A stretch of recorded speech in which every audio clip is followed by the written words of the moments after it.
जी कल क्वेश्चन 1 किया था पास पेपर का, उससे रिलेटेड कुछ और भी डिस्क्लोजर हैं। अगर सवाल में दिए होते तो वो देने थे। किताब का पेज 371 निकाल लें भाई। वो सेल ऑन रिटर्न वाला जो पेज था ना, हैंड रिटर्न, उसकी कुछ कॉपीज ला दो 20-25।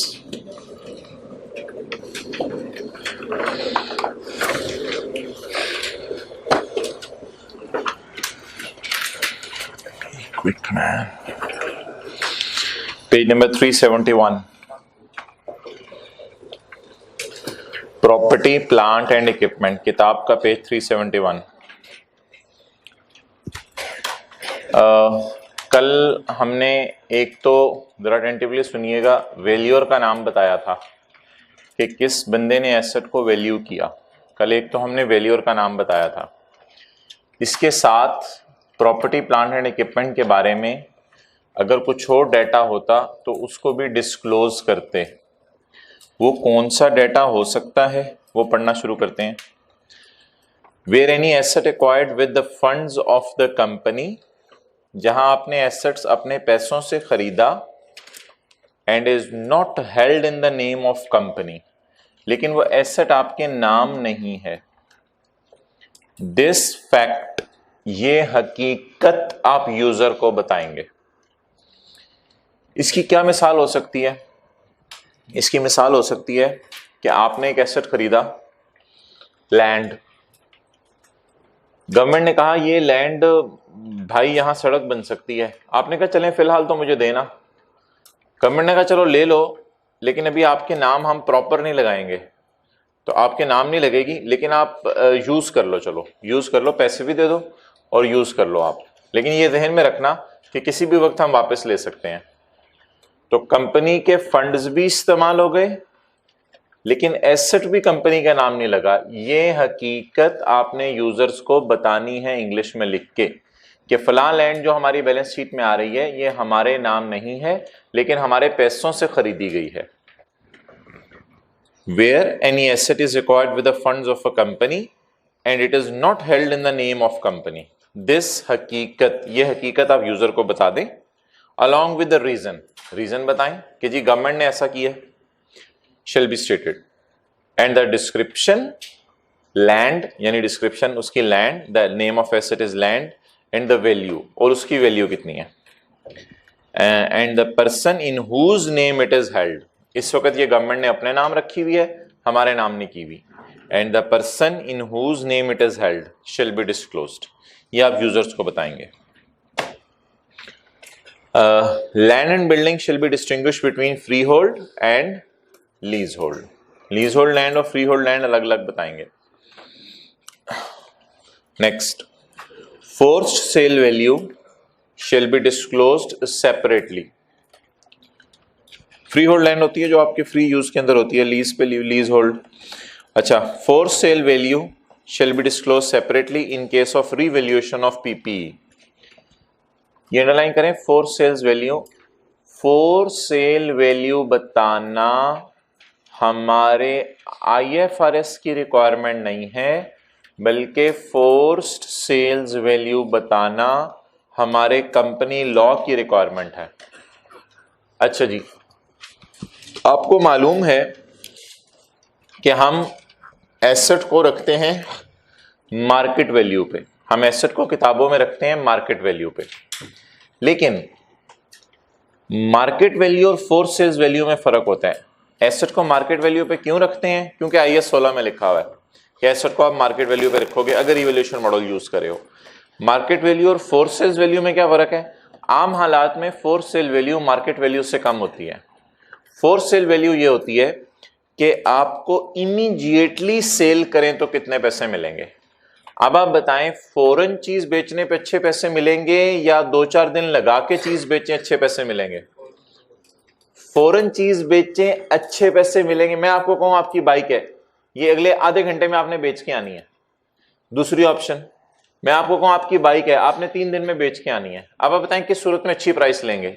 3 दिन में। अगर आपको मैं कहूं घंटे में बेच के आनी है, फिर आप पौने दामों बेच आएंगे। ये जो आपको मैं ऑर्डर दे रहा हूं कि घंटे में बेच के आनी है, it is called as forced sale value. Force sale value का मतलब है आपको मजबूरन बेचनी पड़ी, ये इसकी उर्दू बनेगी, मजबूरन बेचनी पड़ी। तो अगर आपको मजबूरी में एसेट बेचना पड़ा तो उसकी वैल्यू क्या है। अच्छा एक बात अब सुन लें, मार्केट वैल्यू तो बैलेंस शीट में नजर आ रही होगी एसेट की, क्योंकि उसकी तो एंट्री हो गई है asset debit revaluation surplus credit. लेकिन फोर सेल वैल्यू डिस्क्लोजर में नजर आ रही होगी।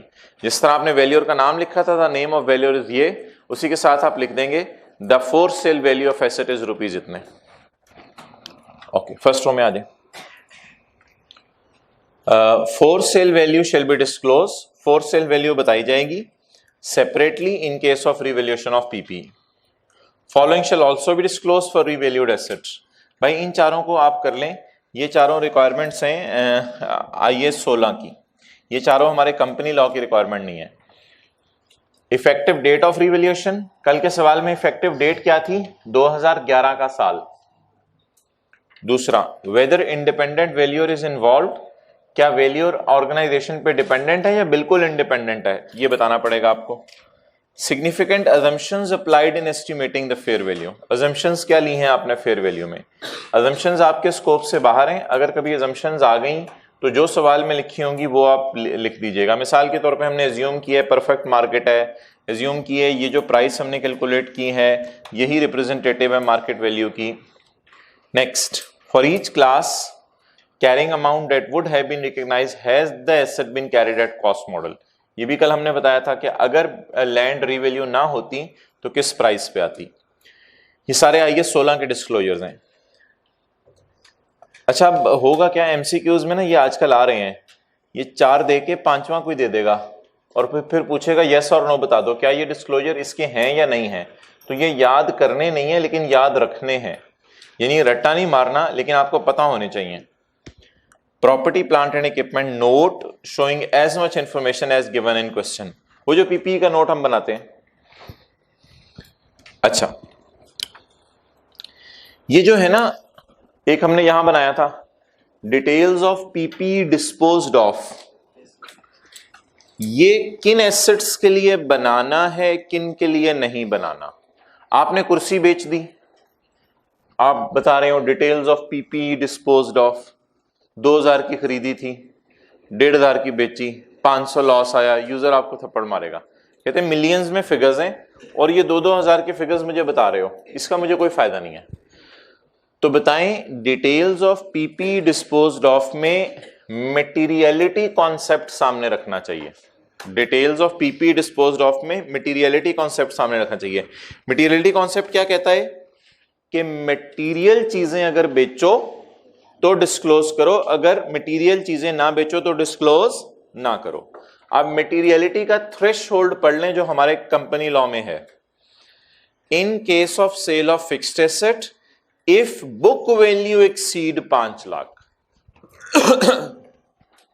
तो जिस एसेट की बुक वैल्यू 5 लाख से ज्यादा होगी उसका डिस्क्लोजर बनेगा, जिस एसेट की बुक वैल्यू 5 लाख से कम होगी उसका डिस्क्लोजर बेशक ना बनाए। In case of sale of fixed asset if aggregate book value of asset, sorry मादरत, अगर सारे एसेट्स की बुक वैल्यू एक्सीड कर जाए 5 लाख से, जितने आपने एसेट बेचे हैं, following particulars shall be disclosed. इसमें छोटे मोटे कोई एसेट हम बेचें तो वो स्किप कर देते हैं, मेजर एसेट्स हम बेचें तो देखते हैं। एक एसेट नहीं, aggregate value of assets exceed 5 lakh. मिसाल के तौर पे आपने AC बेचा, उसकी बुक वैल्यू 30,000 थी। आपने एक मशीन बेची, उसकी बुक वैल्यू 1 लाख थी। अब आप बता दें क्या आपने कल वाला डिस्क्लोजर देना है detail of PPE disposed of. अब आपको डिस्क्लोजर देने की जरूरत नहीं क्योंकि एग्रीगेट बुक वैल्यू कितनी है 1,30,000, it does not exceed 5 lakh. लेकिन अगर आपने साथ एक जनरेटर भी बेच दिया 4 लाख का, अब बता दें एग्रीगेट बुक वैल्यू कितनी होगी 5 लाख। अब तीनों का डिस्क्लोजर देना पड़ेगा, तीनों का डिस्क्लोजर देना पड़ेगा। आमतौर पे कंपनीज 1000-2000 वाले एसेट का डिस्क्लोजर मिस भी कर देती हैं, लेकिन इनका डिस्क्लोजर आपको मस्ट देना पड़ेगा क्योंकि एग्रीगेट बुक वैल्यू किससे बढ़ गई है 5 लाख से। In case of sale of fixed asset if the aggregate book value exceed 5 lakh the following shall be disclosed.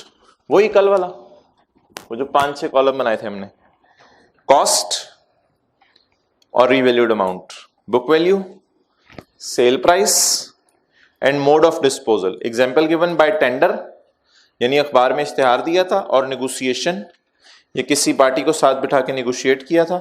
Particulars of purchaser, किसने खरीदा, गेन और लॉस, और relationship if any of purchaser with company और एनी ऑफ इट्स डायरेक्टर्स, और क्या रिश्तेदारी है जिसको आपने बेचा। तो ये 6-7 चीजें आपने बतानी है किस एसेट के बारे में, जो एसेट बिक गया। एसेट वाइज बतानी है या इकट्ठी बतानी है? एसेट वाइज बतानी पड़ेगी, क्योंकि इसका बायर अलग होगा, इसका बायर अलग होगा, इसका बायर अलग होगा। कितने लोगों ने ये पब्लिश फाइनेंशियल स्टेटमेंट में नोट जाके ढूंढा था? कल मैंने कहा था ये ढूंढे, कितने सफ़ों पे था? दो सफ़ों पे, 2-3 सफ़ों पे था। काफी ज्यादा एसेट्स की डिटेल आ रही होती है, कौन कौन से एसेट्स कंपनी ने बेचे हैं। ओके ठीक है, क्लोज करें इसको। इंटेंजिबल्स का भी इसी तरह है सब कुछ, बाकी आगे फिर कभी पढ़ेंगे। जी भाई, हैंड रिटन नोट्स निकाल लें। आपको 3 क्लासेस पहले बांटे थे, page number 4, sale on return base.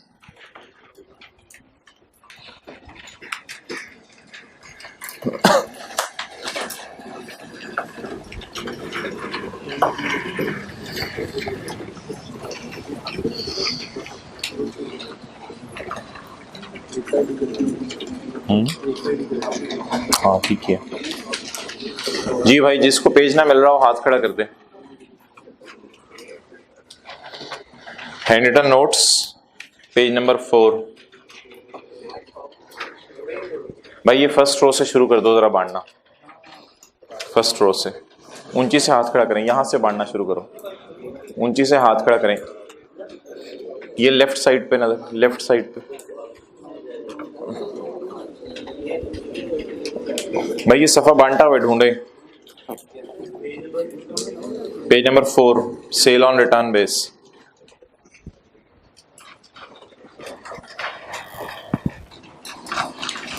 Dividend वाले सफे की बैक पे है, डिविडेंड वाले सफे की बैक पे है।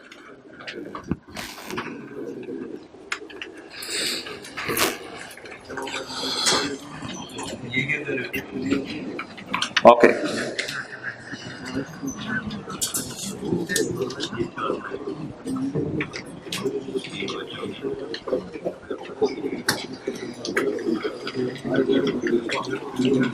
Books of Metro Cash and carry.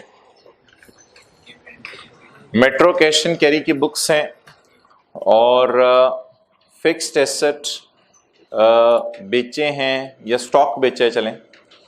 Royal fan ने कहा है कि आप ऐसा करो, मेट्रो को कहा है, रॉयल फैन ने, मेट्रो जो ठोकर के ऊपर है, रॉयल फैन ने उनको कहा है आप ऐसा करो कि हमारे पास कुछ पंखे हैं इंपोर्टेड, तो आप ऐसा करो, आप मेट्रो में, बल्कि इस तरह कर लेते हैं, पढ़ें जरा, books of Metro Cash and Carry. Sold imported fans to Royal Fan. Metro वालों के पास पंखे पड़े हुए थे इंपोर्टेड, इन्होंने परचेज किए थे बाहर के मुल्क से। अब जो इनके पास पंखे पड़े हुए थे इंपोर्टेड, इन्होंने रॉयल फैन वालों को पंखे बेच दिए। रॉयल फैन वालों ने जिद भी की कि जी हम अपनी दुकान पे पंखे क्यों रखें, हमारे तो लोकल मैन्युफैक्चरिंग वाले पंखे मौजूद हैं, लेकिन फिर भी इन्होंने बेच दिए। और रॉयल फैन वाले भी मान गए, चलो रख लेते हैं, बिक गए तो ठीक है, नहीं तो आपको वापस कर देंगे। तो who is seller? Metro Cash and Carry. Who is buyer? Royal Fan. पढ़ें जी ब्रैकेट में सफे के राइट साइड पे, सोल्ड इंपोर्टेड फैंस यानी goods, sold goods to Royal Fan on 20 जून 14, 20 जून 14 को, साल खत्म होने से 10 दिन पहले, on sale on return basis. अगर पसंद आए रख लेना, ना पसंद आए ना रखना। कस्टमर, कस्टमर कौन है? Royal fan.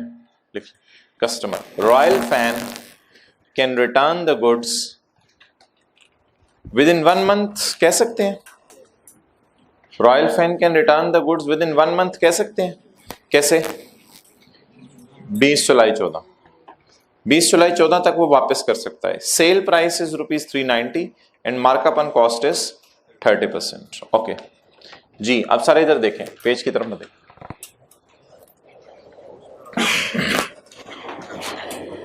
आप मेट्रो कैश एंड कैरी के अकाउंटेंट हैं, आपके पास कुछ इंपोर्टेड पंखे पड़े हुए थे, आपने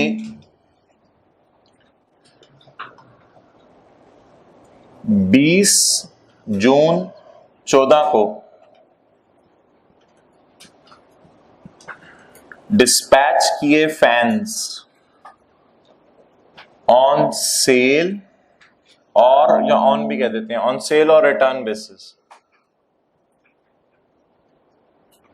सेल ऑन रिटर्न बेस पे आपने डिस्पैच किए कि भाई ये अपने पास रख लो, प्लीज बेच देना, ना बिके तो वापस कर देना।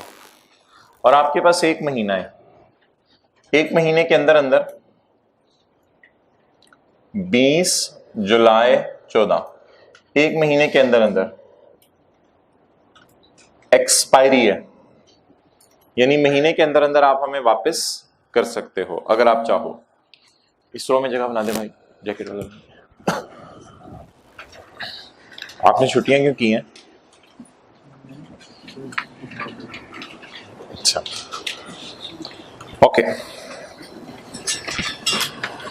अब आप मुझे बता दें, you are an accountant of Metro, 20 जून 14 को आप क्या एंट्री करेंगे? 20 जून 14 को आप पंखे भेजने की या बेचने की? भेजे हैं मेरे ख्याल से, बेचे तो नहीं है, क्योंकि वो बेचने का एग्रीमेंट ही क्या हुआ जिसमें वापसी की शिक वाजे लिखी हुई है, बल्कि ये जिद करके बेचा गया है कि वापस भी कर देना अगर पसंद ना आए। तो बेचे हैं या भेजे हैं? मेरे ख्याल से भेजे हैं। Dispatch to fans on sale और रिटर्न बेसिस। जी, 30 जून 14 आ गया। अब आप मुझे बता दें व्हाट यू विल डू, आप इसकी जर्नल एंट्री पास करेंगे या नहीं करेंगे? नहीं करेंगे। What will be original entry? No entry by Metro. Metro इसकी कोई एंट्री नहीं करेगा, मेट्रो इसकी कोई एंट्री नहीं करेगा। क्यों नहीं एंट्री करेगा? आप कहेंगे जी कुछ ना कुछ तो होना चाहिए क्योंकि चीजें जा रही हैं। तो हमारे पास एक बुक्स ऑफ अकाउंट्स होती हैं जिन्हें हम कहते हैं मेमोरेंडम बुक्स ऑफ अकाउंट्स। वो आप हजरात ने पढ़ी होंगी कंट्रोल अकाउंट के टॉपिक के अंदर। कंट्रोल अकाउंट के टॉपिक के अंदर आपको पता है डेटर का एक ही अकाउंट बन रहा होता था, डेटर कंट्रोल अकाउंट, लेकिन उससे फिर ये नहीं पता चलता था हर डेटर ने कितने पैसे देने हैं। तो फिर कंट्रोल अकाउंट के टॉपिक में एक लफ्ज यूज होता था मेमोरेंडम या सब्सिडरी बुक्स ऑफ अकाउंट्स। वहां पे डेटर का हर का अलग अलग अकाउंट बन रहा होता था। उसका मकसद ये होता था कि पता चल जाए हर डेटर से कितने पैसे लेने हैं। हर ऑर्गेनाइजेशन के पास एक मेमोरेंडम बुक्स ऑफ अकाउंट्स होती हैं। मेमोरेंडम बुक्स ऑफ अकाउंट्स ऐसी होती हैं जिनके बैलेंसेस ट्रायल में पोस्ट नहीं होते, अपने रिकॉर्ड के लिए आप रख लेते हैं। तो मेमोरेंडम बुक्स ऑफ अकाउंट्स के अंदर आप लिख सकते हैं एक कॉपी में कि we have sent the goods to Royal Fan, हमने रॉयल फैन को चीजें भेज दी हैं। बस मेमोरेंडम बुक्स ऑफ अकाउंट्स के अंदर आप इतना लिख सकते हैं, इससे ज्यादा जो है आपको रिकॉर्ड रखने की जरूरत नहीं है। तो what should be the entry in original books of accounts? No entry, कोई एंट्री नहीं चाहिए। पहली बात ये होगी। और दूसरी बात मुझे ये बता दें कि जिस वक्त 30 जून आएगा, 30 जून 2014, आप मेट्रो वाले रॉयल फैन को फोन करके पूछेंगे हाँ भाई क्या प्रोग्राम है? उन्होंने कहा जी अभी देखते हैं, अभी पंखे बिके कोई नहीं, अभी देखते हैं 20 तक, ना बिक रहे हुए तो आपको 17, 18 को, 19 को आके वापस कर देंगे, कोई मसला नहीं, अभी देखते हैं। अब आप बताएं जो मेट्रो की बिल्डिंग है उसके अंदर ये वाला स्टॉक जो रॉयल फैन को भेजा है मौजूद है या नहीं मौजूद? नहीं मौजूद। बल्कि मेट्रो की बिल्डिंग के अंदर तो इनका अपना स्टॉक पड़ा होगा, लेकिन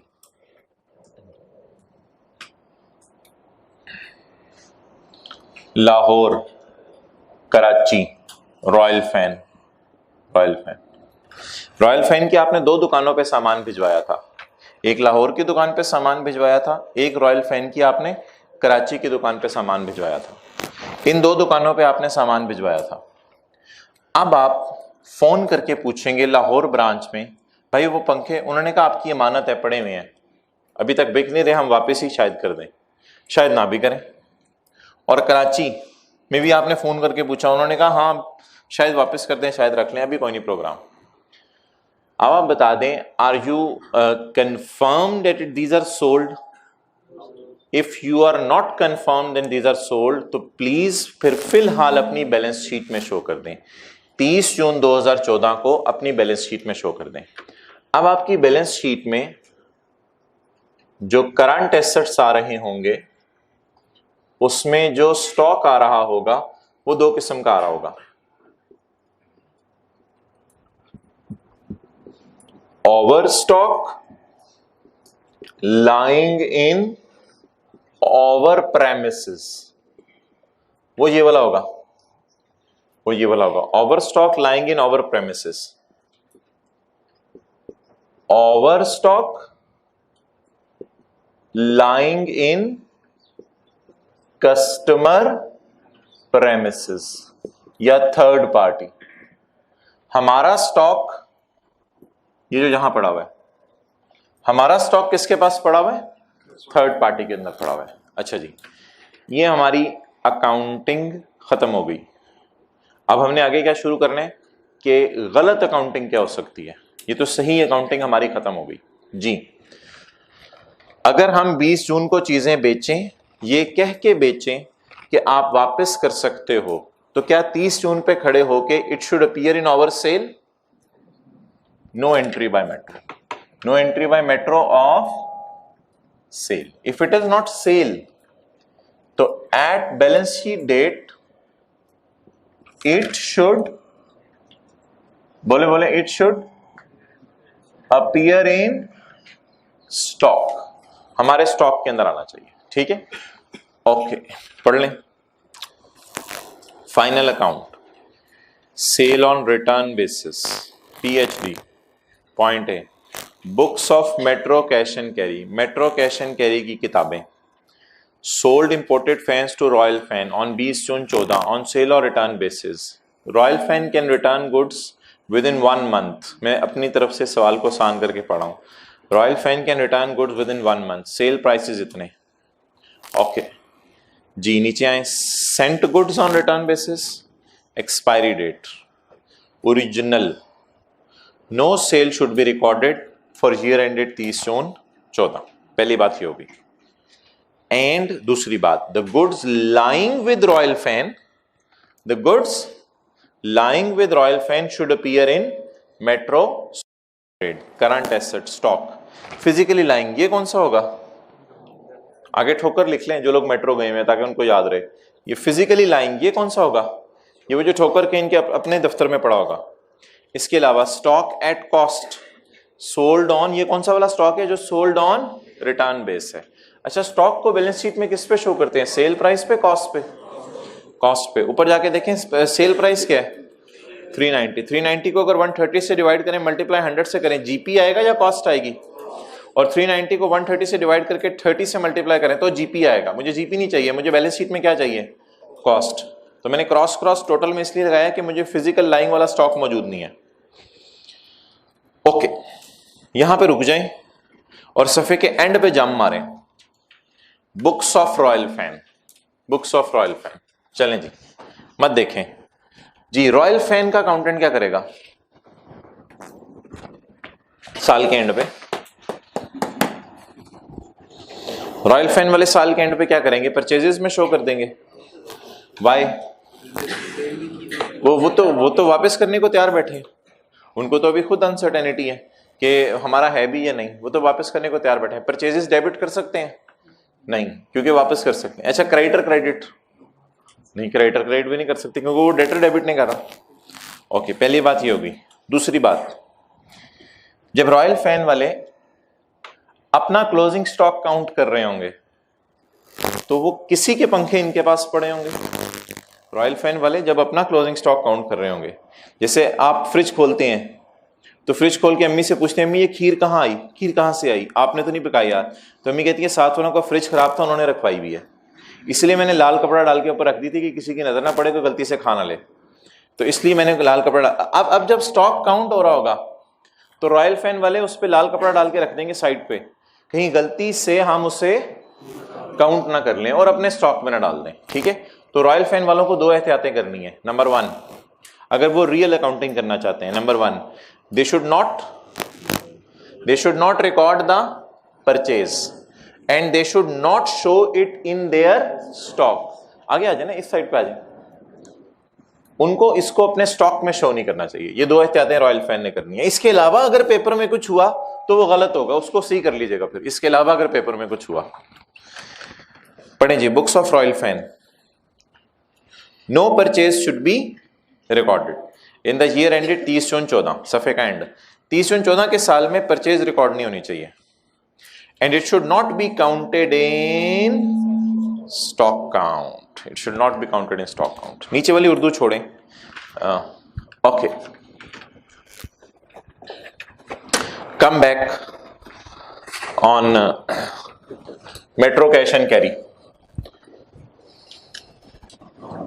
what may happen in final account question? Okay, this is my question from you. What may happen, ये तो ओरिजिनल एंट्रीज है ना। व्हाट मे हैपन, क्या गलती से हो सकता है कि 20 जून 14 को क्या गलती से हो जाए, क्या एंट्री हो जाए? Debtor debit, sale credit. एक और गलती भी होती है, जब सेल रिकॉर्ड होगी तो फिर सेल है ये, फिर अकाउंटेंट कहता है मेरी सेल ही है, डट जाता है ये मेरी सेल है। फिर जब कोई उससे कहता भी है कि स्टॉक में डालो तो कहता है भाई मैंने तो इसको क्या कर दिया है, बेच दिया है। तो स्टॉक काउंटिंग में मिस होने का क्यों हाई चांस है? स्टॉक काउंटिंग में इसलिए मिस हो जाएगा कि आपके प्रेमिसेस में पड़ा ही नहीं। आप जब चीजें गिनेंगे आप कहेंगे ये सारी चीजें बस ये मेरी हैं। तो दो गलतियां क्या होंगी? Entry of sale will be recorded by Metro. What may happen, sale will be recorded कैसे? Debtor debit, sale credit. दूसरा, over stock lying with Royal Fan will not be counted। ये काउंट नहीं होगा क्योंकि हमारे पास नहीं पड़ा हुआ। पहले तो हमने फोन करके पूछ लिया था, अब हमने जब डट गए हैं कि हमारी सेल है, फिर हम कह रहे हैं हमारा स्टॉक नहीं है। सेल है तो फिर स्टॉक कैसे हो सकता है? तो फिर हम क्या कहेंगे? Over stock is lying with Royal fan but will not be counted. गलती से हम उसे काउंट नहीं करेंगे। अब क्या करना पड़ेगा सवाल में? What to do in question? Sale record करनी पड़ेगी, रिवर्स करनी पड़ेगी क्योंकि क्या हो चुकी है? रिकॉर्ड। और क्लोजिंग स्टॉक जो होगा वो सवाल में सिर्फ ये वाला गिवन होगा, फिजिकल वाला। इसमें वो वाला स्टॉक क्या करना पड़ेगा? ऐड करना पड़ेगा जो हमारा स्टॉक रॉयल फैन के पास पड़ा है। व्हाट रॉन्ग हैपन्स पढ़ें। Sometimes accountant wrongly include it in sale on 20 June 2014। भेजते ही इसको सेल में डाल लेते हैं। And at year end he further omits it while calculating the closing stock. Now what we will do? Number 1, number 2, reverse the sale debit, debtor credit. इसकी पूरी double entry post करेंगे। Add the stock lying with royal fan in physical count figure of stock already appearing in question। Already कौन सा stock appear हो रहा होगा question में?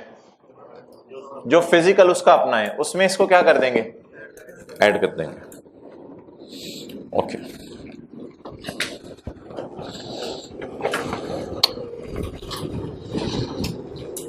एक स्टॉक कौन सा होगा जो रॉयल फैन का अपना, सॉरी मेट्रो का अपना अपने पास पड़ा होगा, और दूसरा स्टॉक कौन सा होगा जो मेट्रो का स्टॉक है लेकिन पड़ा रॉयल फैन के पास हो। ओके, सफे के नीचे आए, एंड पे नंबर पढ़े। ये क्या गलती कर सकता है रॉयल फैन वाला? परचेज रिकॉर्ड कर दे। ये क्या गलती कर सकता है? और दूसरी गलती क्या कर सकता है? तो अपने स्टॉक में काउंट कर ले। तो उन दोनों को रिवर्स कर दे बस। पढ़े सफिकेंट। अगर गलती से परचेज बना दी है तो इसको रिवर्स कर देंगे। परचेज रिवर्स करने की एंट्री बता दें। Creditor debit, purchase credit.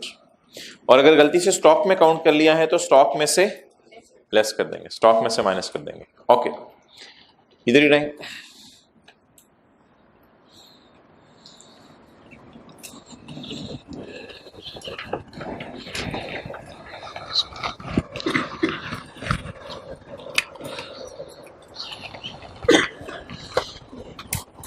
Okay,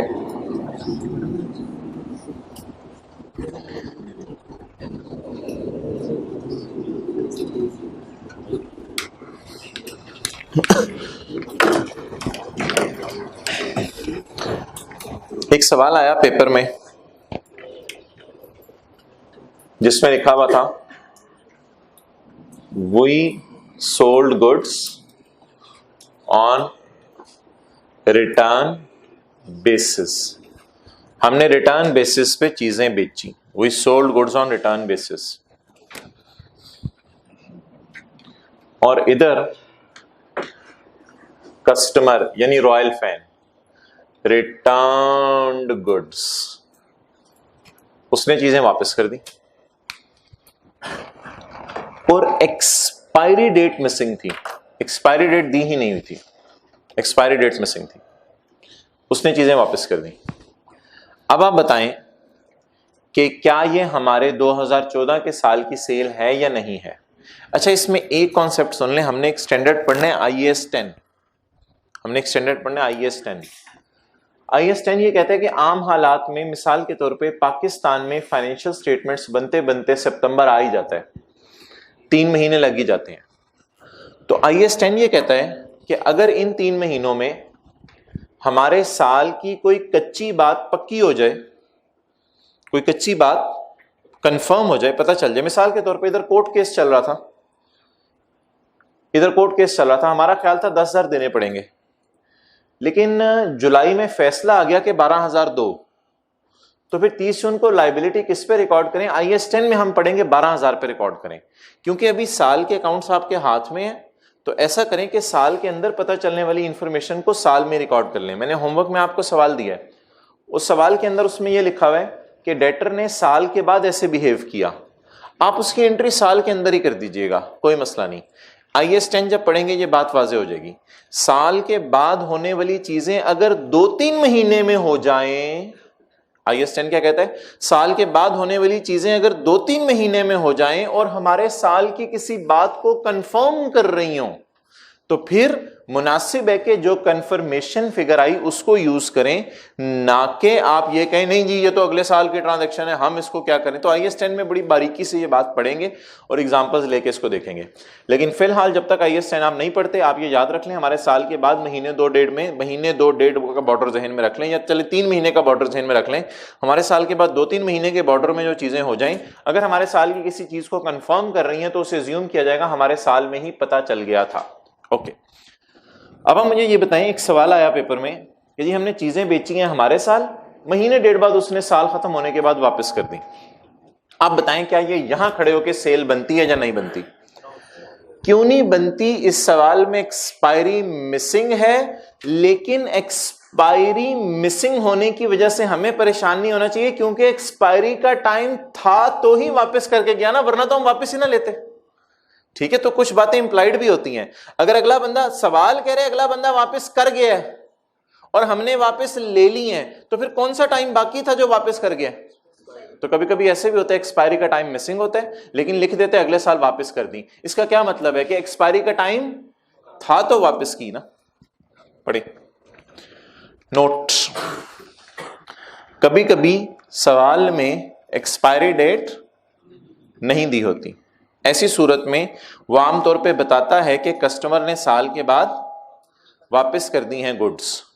तो ऑब्वियसली अभी एक्सपायरी का टाइम था तो ही वापस की ना, एक्सपायरी का टाइम था तो ही वापस की ना, वरना कैसे वापस करता। अच्छा, अब अगर हमने अपने साल में सेल रिकॉर्ड कर चुके हैं तो वही ट्रीटमेंट करेंगे जो ऊपर डिस्कस हुई। अब अगर हम अगले साल देखें इधर, अब अगर हम अपने साल सेल रिकॉर्ड कर चुके हैं तो वही ट्रीटमेंट करेंगे जो पहले डिस्कस हुई, सेल को रिवर्स कर देंगे। ओके, ये पास्ट पेपर के दोनों रेफरेंसेस ना गलत हैं। एक ऊपर दिया हुआ 2 का 1, ये 3 का 1 है। एक सवाल ऐड हो गया था किताब में जिसकी वजह से रेफरेंस गलत हो गया। 2 का 1 3 का 1 बन जाएगा और 3 का 1 4 का 1 बन जाएगा।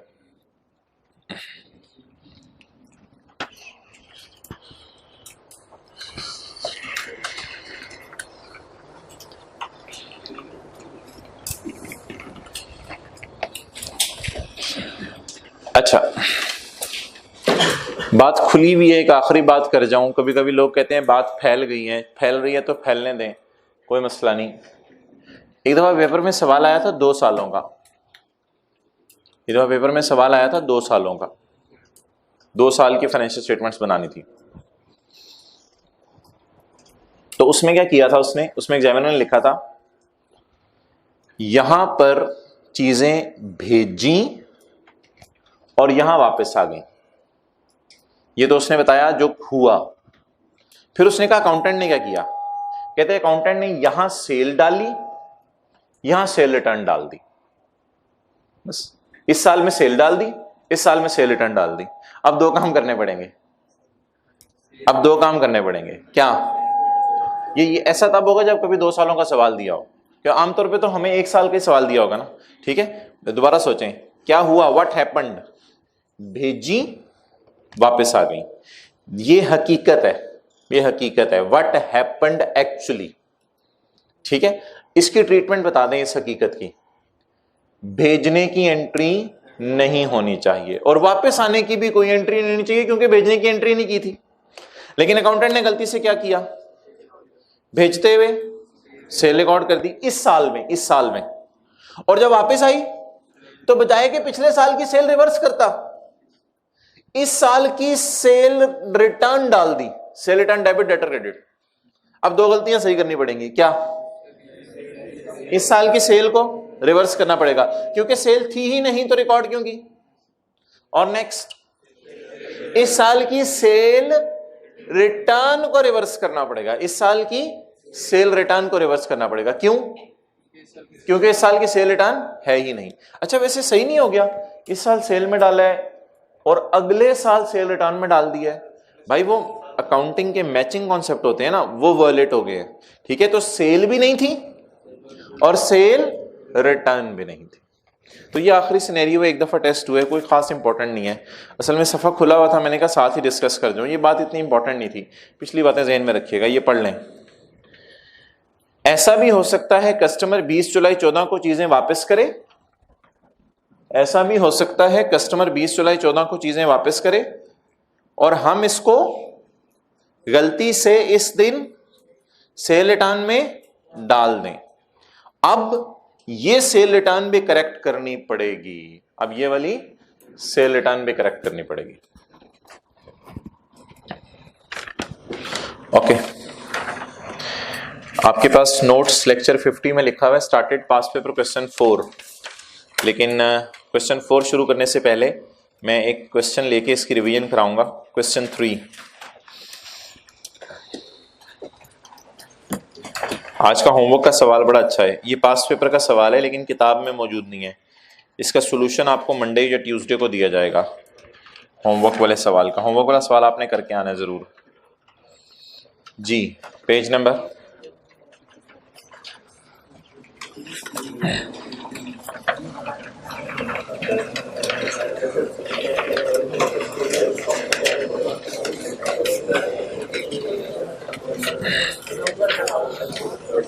जी, मैं आपको 1-2 मिनट दे रहा हूं। मुझे आप क्वेश्चन नंबर 3 की एडजस्टमेंट नंबर 1 को रेक्टिफाई करवा दें। क्वेश्चन नंबर 3 की एडजस्टमेंट नंबर 1 रेक्टिफाई करा दें।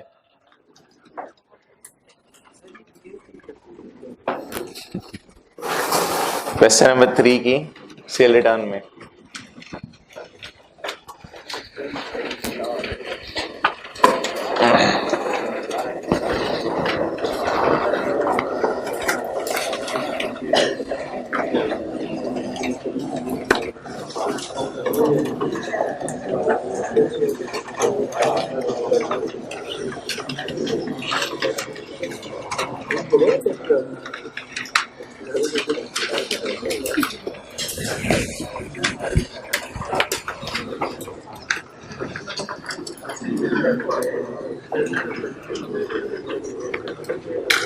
1 2 विषय इकट्ठी पढ़ लें।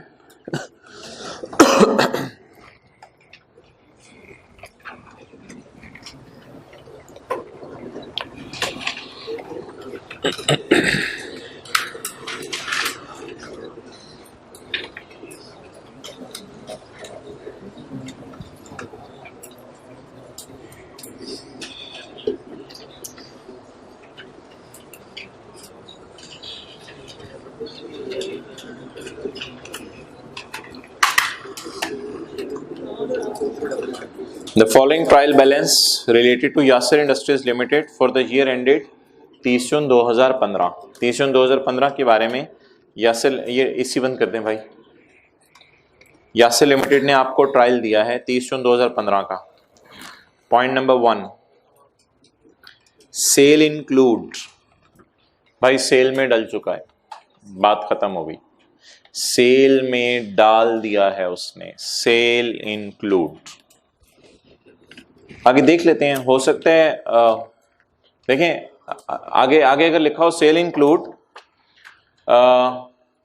Goods sold on confirm sale basis, फिर हम इसे कहेंगे ये एरर नहीं है, बस फिर इग्नोर कर देंगे इस पॉइंट को। अगर लिखा हो sale include sale of 27 million which are sold on confirm sale basis, बस ठीक है। लेकिन देखते हैं क्या लिखा हुआ है। सेल इंक्लूड्स, सेल जाके देखें 30/15 में कितनी है, 472.4 सफ़े के टॉप पे। Sale include amount of 27 million made to a customer under sale और return agreement. The sale has been made at cost plus 20%। Sale आपने की है कॉस्ट प्लस 20% पे। And the expiry date for return of these goods is July 31, 2015। जी हम खड़े हैं 30 जून 15 पे, 31 जुलाई 15 एक्सपायरी है। मुझे नहीं पता मैंने डिस्पैच किस दिन की, आई डोंट नो मैंने डिस्पैच किस दिन की, लेकिन सवाल कह रहा है सेल में शामिल है, हमारे साल वाली सेल में शामिल है। जी जो चीजें अगले साल वापस आ सकती हैं, क्या वो हमारे साल सेल में डालनी चाहिए थी? सेल इंक्लूड 27 मिलियन, जब मार के पढ़ें एक्सपायरी डेट इज जुलाई 31। जो चीजें अगले साल वापस आ सकती हैं, क्या हमारे साल सेल में डलनी चाहिए थी? नहीं, डल चुकी हैं, ठीक है जी। रेक्टिफाइंग एंट्री लिख लें, sale debit debtor credit, sale debit debtor credit. Okay, next, the sale has been made at cost plus 20% and the expiry date for the return is इतने। अच्छा, point 2, the value of inventory was 42 million. भाई इसके बारे में आपने assume करना है, ये जो वैल्यू दी हुई है 42 मिलियन की, ये हमारा स्टॉक वो है जो हमारी प्रेमिसेस में लाई कर रहा है, 42 वो है। इस 42 में हम वो वाला स्टॉक भी ऐड करेंगे जो है तो हमारा, लेकिन पड़ा किसी और के पास हुआ, ये हमेशा एज्यूम करेंगे, ठीक है। पॉइंट नंबर 1 के आगे लिख लें, हम एज्यूम करेंगे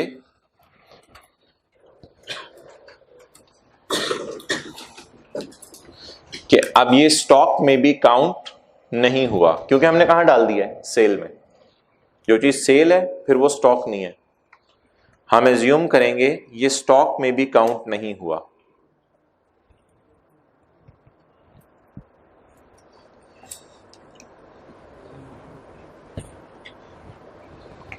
जी अब 42 मिलियन में कितनी फिगर ऐड करेंगे तो हमारा सही स्टॉक आ जाएगा? What is the sale price? 27 divided by 120 multiplied by 100, 22.5। ये हमारे स्टॉक की सेल प्राइस नहीं है, ये हमारे स्टॉक की कॉस्ट है। तो 42 के आगे लिख लें प्लस 22.5। 42 को पोस्ट नहीं करेंगे, 42 में 22.5 ऐड करके पोस्ट करेंगे।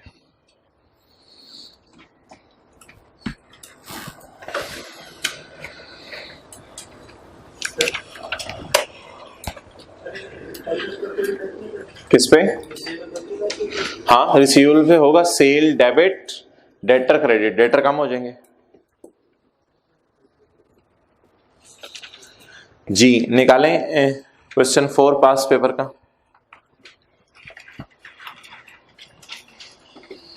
चलें जी, ये सवाल हमने आज शुरू करना है, मंडे को इंशाल्लाह इसे खत्म कर लेंगे। Following is the trial balance of Shaheen limited as at 30 June 2015। Question 3 में ऐसे ही गए थे जरा। Following is the trial balance of as at 30 June 2015। Sale revenue, manufacturing cost, manufacturing cost कहाँ जाएंगी? कॉस्ट ऑफ सेल में। Selling and distribution cost, admin cost, opening stock आ रहा है, इंटरेस्ट ऑन लोन आ रहा है, प्रोविजन फॉर टैक्स, ये क्या है? करंट टैक्स पेएबल ये करंट टैक्स पेएबल है। Advance income tax paid, advance income tax paid. साल के दौरान गवर्नमेंट वाले आए होंगे, गवर्नमेंट वालों ने कहा होगा भाई आप टैक्स पे करो, हमने कहा होगा साल के एंड पे करना है। गवर्नमेंट वालों ने कहा होगा भाई थोड़ा अभी भी पे कर दो, तो इसे प्री पेमेंट कहते हैं टैक्स की। साल के दौरान ही टैक्स, प्री पेड टैक्स भी कहते हैं इसे। ये एडवांस टैक्स है, इसको करंट एसेट्स में शो कर देना है, इसको करंट एसेट्स में शो कर देना है। प्रॉपर्टी प्लांट एंड इक्विपमेंट और अकमुलेटेड डेप्रिसिएशन। जी, ये वाहिद सवाल है अभी तक ऐसा जिसमें अकमुलेटेड डेप्रिसिएशन के आगे उसने तारीख नहीं लिखी कि अकमुलेटेड डेप्रिसिएशन जो है वो क्लोजिंग है या ओपनिंग है। ये वाहिद सवाल है ऐसा जिसमें अकमुलेटेड डेप्रिसिएशन के आगे तारीख नहीं लिखी कि ओपनिंग बैलेंस है या क्लोजिंग बैलेंस है। चलें, अदर इंफॉर्मेशन का वेट करेंगे फिर हम। नहीं, ऊपर पे नहीं जाना, एज एट 30 जून 15 ऊपर पे नहीं जाना, परेशान जी। और एक और बात सुन लें, इस सवाल में अभी तक प्रॉफिट कैलकुलेट नहीं हुआ। क्यों नहीं कैलकुलेट हुआ? क्योंकि सेल भी पड़े हुए हैं, एक्सपेंसेस भी पड़े हुए हैं। एक्सपोर्ट लाइसेंस इनटेंजिबल है ये, export licence. Trade receivable, debtor आ रहे हैं, कैश एंड बैंक आ रहा है, अदर रिसीवेबल प्रीपेमेंट आ रहे हैं, ट्रेड पेबल आ रहे हैं, provision for litigation, court cases, provision for litigation, court liability नजर आ रही है, कोर्ट केस का पेबल है, लॉन्ग टर्म लोन आ रहे हैं, डेफर टैक्स आ रहा है। पता नहीं ओपनिंग बैलेंस है क्लोजिंग है, लेट्स सी। डेफर टैक्स आ रहा है 5000 का, लाइबिलिटी आ रही है, डीटीएल आ रहा है, डेफर टैक्स लाइबिलिटी लिख सकते हैं इसको जी। शेयर कैपिटल आ रहा है और रिटेन्ड अर्निंग्स आ रही हैं 20,000 की। एडिशनल इंफॉर्मेशन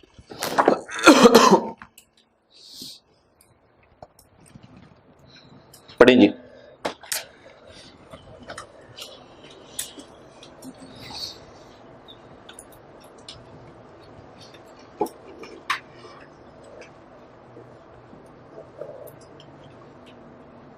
पढ़े।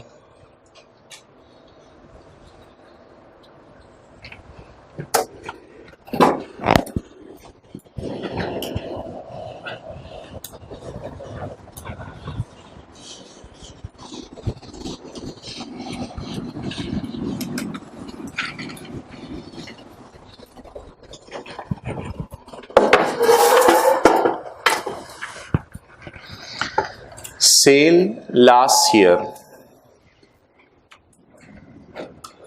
हमारा साल कौन सा है? 30 जून 15।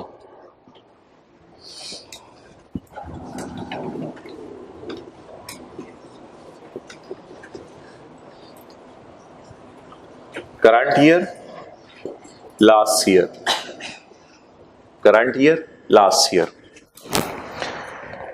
Cell last year include goods invoiced at 10 million. पिछले साल सेल में 10 पड़ा हुआ है। सेल इंक्लूड 10, पिछले साल सेल में 10 पड़ा हुआ है। ये वाहिद ऐसा सवाल है आईकैप की हिस्ट्री में जिसमें उसने पिछले साल सेल में डाला। आमतौर पे जो सवाल आते हैं वो ये आते हैं कि हम इधर खड़े हैं, आमतौर पे सवाल आते हैं हम इधर खड़े हैं और यहां सेल में डाल दिए, यहां वापस आ गए। ठीक है, तो ये सवाल अजीब है, ये पिछले साल में बता रहे हैं। तो आमतौर पे सवाल ये आया करेंगे भेजा इधर, इधर वापस आ सकता है, लेकिन ये सवाल वाहिद ऐसा है कि भेजा इधर और इधर के बारे में अभी पता नहीं क्या लिखा हुआ है। सेल लास्ट ईयर या करंट ईयर? पिछले सवाल में हमारे साल की सेल थी, ये वाहिद सवाल है जिसमें सेल लास्ट ईयर लिखा है। सेल लास्ट ईयर, और इतना वाज़ेह सवाल है, आगे लिख भी दिया उसने बताने के लिए, भाई पिछले साल की बात कर रहा हूं।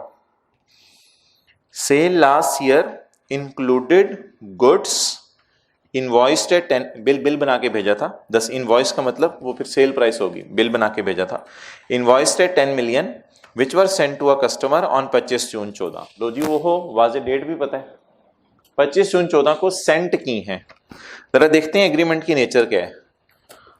अंडर रिटर्न एग्रीमेंट सेंट की हैं, और पहली लाइन पढ़ें, sale include. Under return agreement send करके सेल में डाल दिए, इट इज अ ब्लंडर, ये तो एरर होगी है, but it is a past year error. Okay, the goods were returned on August 25-14, चीजें अगस्त 25-14 को वापस आ गई।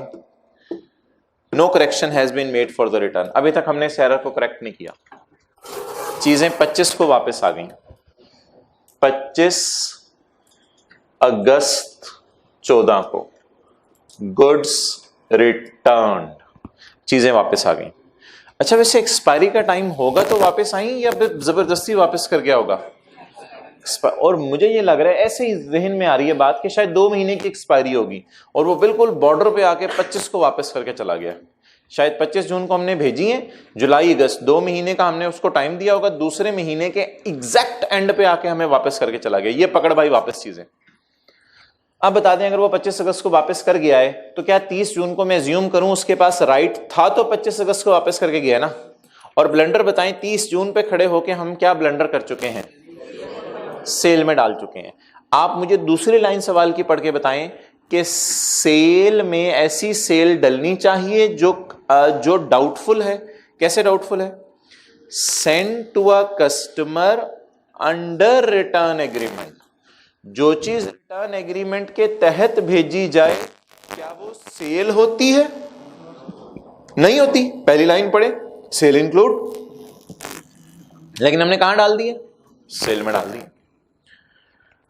अच्छा जी, अब 2 काम करने पड़ेंगे, सेल से रिवर्स करना पड़ेगा, सेल से रिवर्स करना पड़ेगा, और दूसरा काम बता दें क्या करना पड़ेगा, क्योंकि स्टॉक भी उसके पास ही पड़ा होगा, काउंट करना भूल गए होंगे। दूसरा काम क्या करना पड़ेगा? स्टॉक को बढ़ाना पड़ेगा, स्टॉक को बढ़ाना पड़ेगा। तो एक्शन रिक्वायर्ड हमने क्या पढ़ा था सफे पे?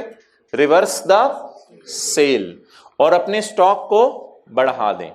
अच्छा, वैसे एक चीज की इजाजत नहीं है अकाउंटिंग में कि हमारे साल खड़े होकर पिछले साल की जर्नल एंट्रीज करना, इसकी इजाजत नहीं है अकाउंटिंग के अंदर, लेकिन मैं ज्यूम कर रहा हूं इसकी इजाजत है और मैं एंट्री करता हूं। पहले बताएं, गलती हुई किस साल है?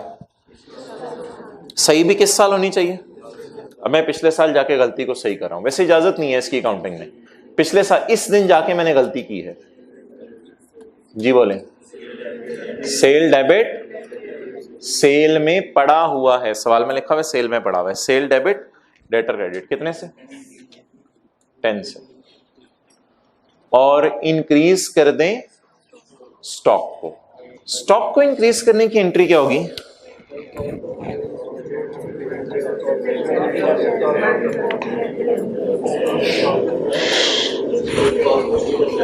स्टॉक को बढ़ाने की entry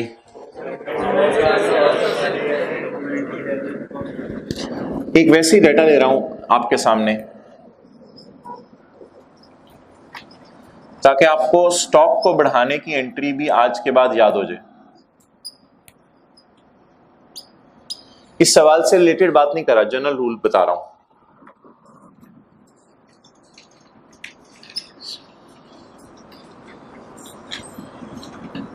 ji, what is my cost of sale? 90। Owner ने आके अकाउंटेंट से पूछा, भाई ये क्या है? अकाउंटेंट ने कहा, सर ये 10 टूथपेस्ट पड़े हुए 1-1 रुपए वाले, ये मैंने क्लोजिंग स्टॉक में गिने, तो ये हमारा क्लोजिंग स्टॉक है। और भाई वो जो पीछे निम्को पड़े हुए हैं, ओ सर, वैसे मैं इस सवाल की बात नहीं कर रहा, मैं जनरल रूल बात कर रहा। तो ओनर ने आके अकाउंटेंट से कहा, वो जो पीछे 3 निम्को पड़े हुए हैं सर, पता नहीं मैं भूल के जाता हूं, चलें 100 13। आपके कहने पे मैं क्लोजिंग स्टॉक बढ़ा देता हूं जी। What is the effect on cost of sale? If I increase my closing stock, how will it effect cost of sale? 100 minus 13, 87। अब मुझे बता दें एंट्री क्या होगी? Stock debit, stock debit, cost of sale credit. Cost of sale कम हो गई। Cost of sale किस नेचर का अकाउंट है? इनकम नेचर का, एक्सपेंस नेचर का? Expense. What was my wrong expense? 90। What is my correct expense? 87। Stock debit, cost of sale credit. तो rule लिख लें सफे के टॉप पे, स्टॉक बढ़ने से कॉस्ट ऑफ सेल कम होती है।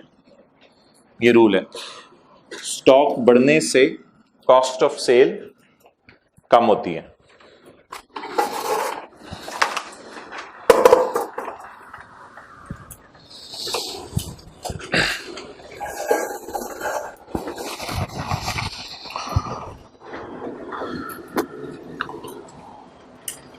कभी भी जिंदगी में आपसे कोई सवाल पूछ लेना कि ओपनिंग स्टॉक बढ़ने से कॉस्ट ऑफ सेल पे क्या फर्क पड़ेगा, आपने से कहना एक मिनट दे दो मुझे, यहां 0 रख लें, यहां 2 रख लेना, 2 रख के देख लेना कॉस्ट ऑफ सेल पे। कोई सवाल जिंदगी में पूछ ले यार सेल कम होने से जीपी पे क्या, सफर करो जरा आराम से तसल्ली से, आपने उसको कैलकुलेट करके बता देना कि यार ये किसी भी चीज का आपसे इफेक्ट पूछ ले कि फलां से फलां में क्या फर्क पड़ता है, तो आप पहले एक फिगर एज्यूम करें, अगली फिगर को बढ़ा दें। बढ़ाएंगे तो ऑटोमेटिकली आपको इफेक्ट ज्यादा हो जाएगा, रट्टा भी नहीं मारना पड़ेगा। ओके, स्टॉक बढ़ाने की एंट्री में आपसे पूछ रहा था, स्टॉक बढ़ाने की एंट्री हमने क्या, स्टेप 1 क्या करना था? Reverse cell. और स्टेप 2 क्या करना था? इसको नरेशन कहते हैं, नरेशन। इंक्रीज स्टॉक, क्योंकि स्टॉक हमारा है, पड़ा किसी और के पास है।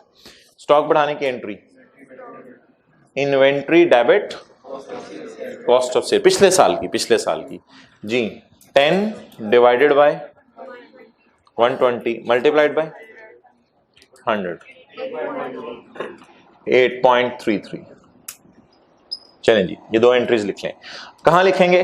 आप ऐसा करें, पहला सफा छोड़ दें प्रॉफिट एंड लॉस के लिए, दूसरा सफा छोड़ दें बैलेंस शीट के लिए, तीसरा आधा सफा छोड़ दें statement of changes in equity के लिए, और उसके बाद नोट कर लें।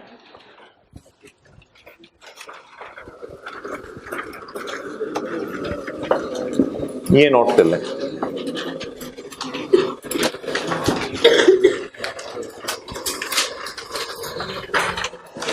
और प्लीज इस बॉर्डर लाइन से ना, इस बॉर्डर लाइन से इधर इधर नोट कीजिएगा।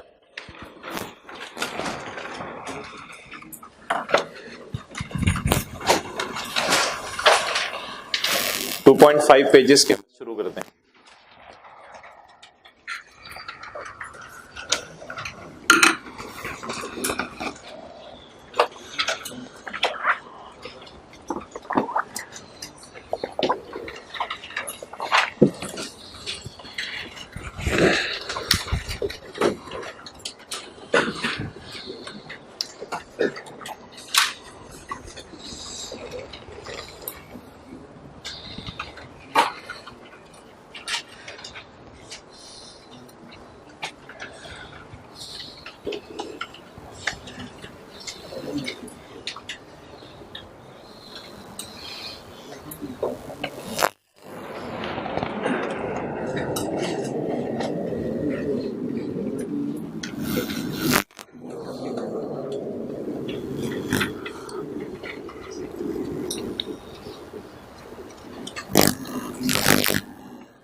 Okay,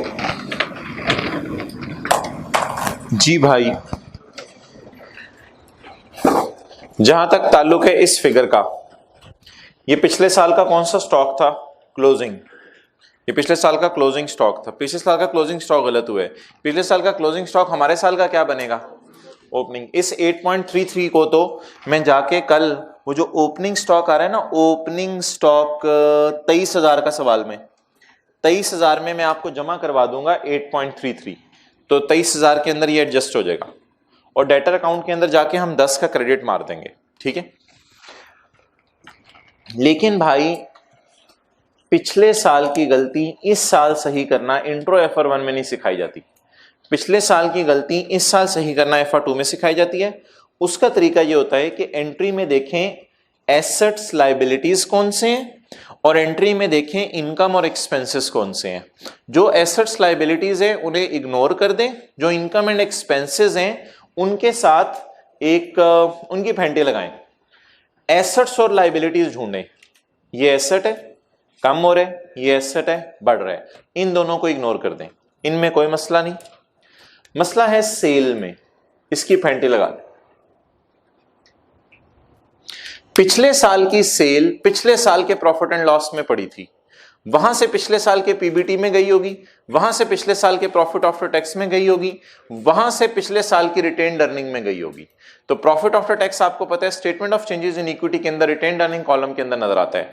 based on that concept हम क्या करेंगे, हम यहां पे लिख दिया करेंगे रिटेन्ड अर्निंग। ये है इस साल खड़े होके पिछले साल की गलती सही करने का तरीका। ये पिछले साल की कॉस्ट ऑफ सेल पिछले साल के जीपी तक पहुंचते हुए माइनस हो चुकी है, वो पिछले साल के पैट में पड़ी हुई है, पिछले साल का पैट रिटेन्ड अर्निंग में पड़ा हुआ है। इसके लिए भी हम क्या लिख देंगे? Retained earning. इसको काट के रिटेन्ड अर्निंग, ठीक है। तो लिखें रूल, अगर इस साल पिछले साल की गलती सही करें, ये पूरा टॉपिक है हमारा IAS 8, इसमें हमने बहुत सी ऐसी एंट्रीज करनी है, आने वाले दिनों में वो टॉपिक पढ़ेंगे हम। अगर इस साल पिछले साल की गलती सही करें तो इनकम एक्सपेंसेस की जगह रिटेन्ड अर्निंग का लफ्ज आता है।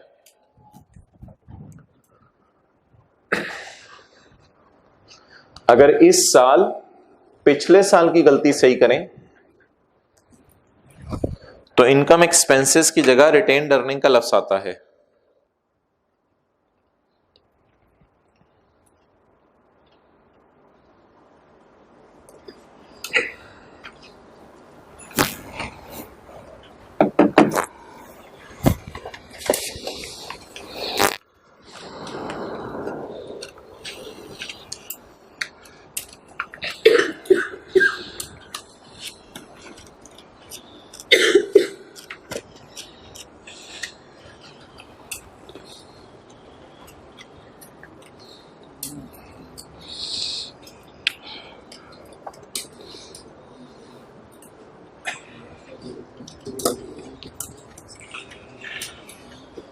आपको एक सफा दिया था डिविडेंड वाला, अगर आप थोड़ी सी एफर्ट करें तो डिविडेंड वाला सफा किसी तरह रिवाइज करके, अभी नहीं, डिविडेंड वाला सफा रिवाइज करके प्रैक्टिस सेट का क्वेश्चन 1 कर लीजिएगा ताकि आपको statement of changes in equity revise हो जाए।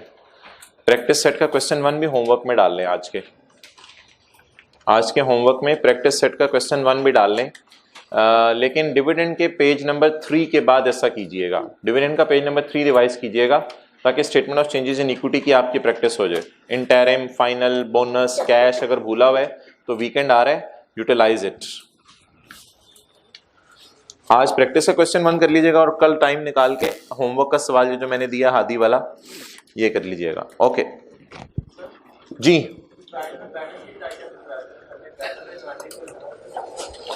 हाँ देखो एक बात सुन लें भाई, ये जो मैचिंग कॉन्सेप्ट एक लफ्ज है ना, मैचिंग कॉन्सेप्ट, ये अप्लाई होता है बैलेंस शीट के आइटम्स पे नहीं, ये मैचिंग कॉन्सेप्ट अप्लाई होता है प्रॉफिट एंड लॉस के आइटम्स में। वो जो डेटर्स हमारे अभी वाले पड़े हुए हैं इसमें पुराने वाले डेटर्स भी एडजस्ट कर देंगे, कोई फर्क नहीं पड़ेगा। इसी तरह इन्वेंट्री वो जो ओपनिंग वाली पड़ी हुई है वो पिछले की क्लोजिंग थी, हमारे साल की ओपनिंग होगी, उससे सही कर देंगे, इससे फर्क नहीं पड़ेगा। फर्क किस बात से पड़ेगा कि सेल को डेबिट हम इस साल करें, ये ब्लंडर है। हालांकि सेल रिकॉर्ड इस साल हुई है इसलिए हम रिटेन्ड अर्निंग के लफ्ज को यूज करते हैं। तो प्रॉफिट एंड लॉस, अब मैंने आपको इस लॉजिक में नहीं गया था, ये भाई लॉजिक वाली साइड पे ले गए। मैंने आपको सिंपल बात की, एसेट्स लायबिलिटीज को आप जो इग्नोर कर दें और इनकम्स एक्सपेंसेस को काट के क्या लिख दें? Retained earning. Okay, next adjustment. चलें जी, अमोर्टाइजेशन निकालें लाइसेंस की, जल्दी करें, 1 मिनट दे रहा हूं। लाइसेंस की अमोर्टाइजेशन निकाल दें। डेट ऑफ परचेज मिसिंग है, डेट ऑफ परचेज निकालें पहले।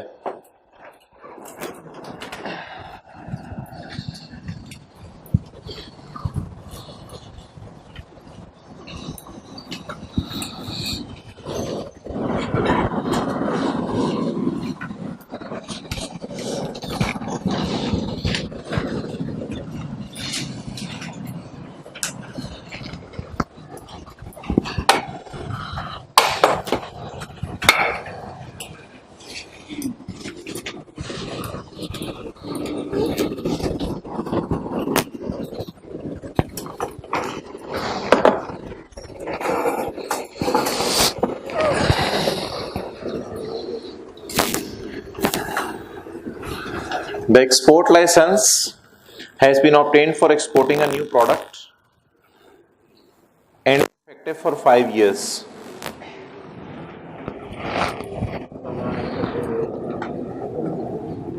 अब तो 31 दिसंबर 2019।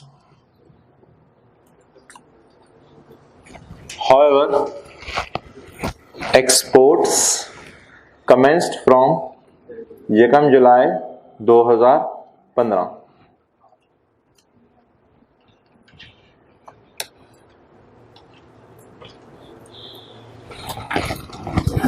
Okay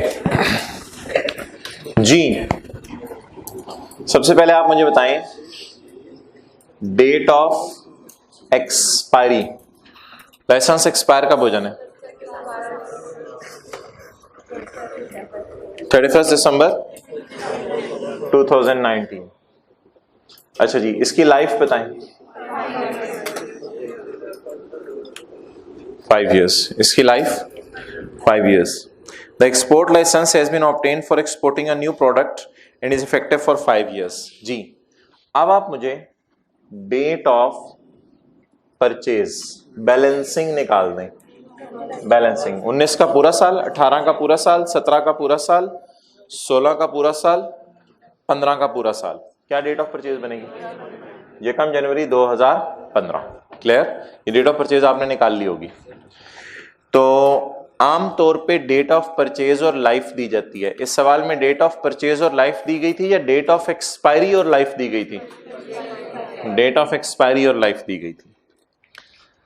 the export license has been obtained for exporting a new product and is effective for 5 years, और 5 सालों के लिए इफेक्टिव है up to 31 December 19। However exports commenced from 1 July 15।